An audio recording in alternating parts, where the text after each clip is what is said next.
Aditya-L1 has completed its first halo orbit around the Sun, Earth Lagrangian point 1. It was inserted on the 6th of January and took almost 178 days to complete the revolution. Aditya-L1 mission is an Indian solar observatory at Lagrangian point L1, which was launched on the 2nd of September 2023 and was inserted on IYS targeted halo orbit on the 6th of January 2024. The space agency has said that Aditya-L1 spacecraft will be subjected to various perturbing forces that will cause it to depart from the targeted orbit. The agency explained that Aditya-L1's journey around the Sun, Earth L1 Lagrangian point involves modeling of complex dynamics.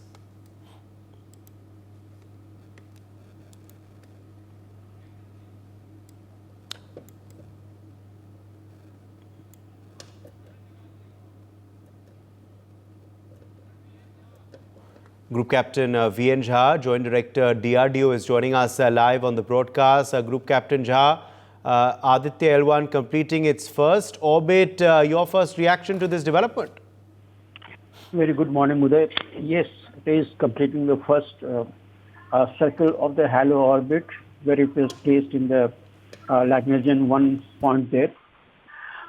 Yes, this particular time taken is important because today we have, concluded that particular orbit in 178 days, and in the coming time, this orbiting time will continue reducing in the matter of about weeks or so.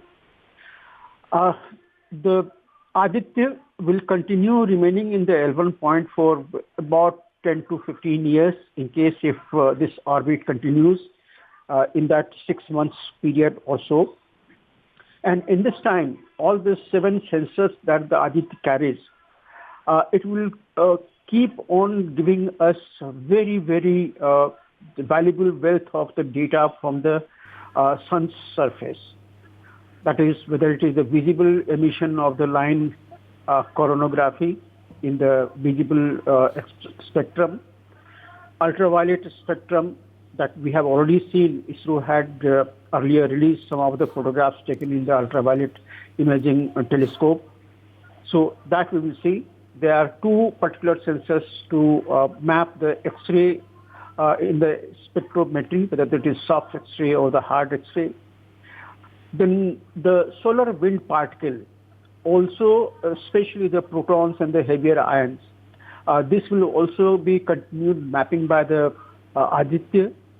Plasma analyzer is another one which continues mapping the electrons and the heavier ions with the directions it is radiating. And last but not the least is the magnetic resolution of the digital magnetometer that it carries. It will continue us giving the magnetic field created by the sun in all 3 axes, X, Y, and Z. So these are the wealth of the data which is coming to ISRO, which will continue giving us something, the very, very valuable information about how sun behaves 24/7 that we see. Of course, we see from one particular axis from the Earth. And so Aditya also will be, without a blink, it will continue seeing all these happening on the solar surface 24/7. Yes. Without any blink. And all this data will continue giving us subsequently how the things are there. Absolutely. And last, one more thing I would like to say, just give me 30 seconds, that if any catastrophic happening takes place on the sun's Earth in terms of whether it is the solar particle, solar wind. Yes. Those taking place, it will warn us much earlier. All right. To take protective steps. For more such videos, subscribe to the NewsX YouTube channel, hit the bell icon.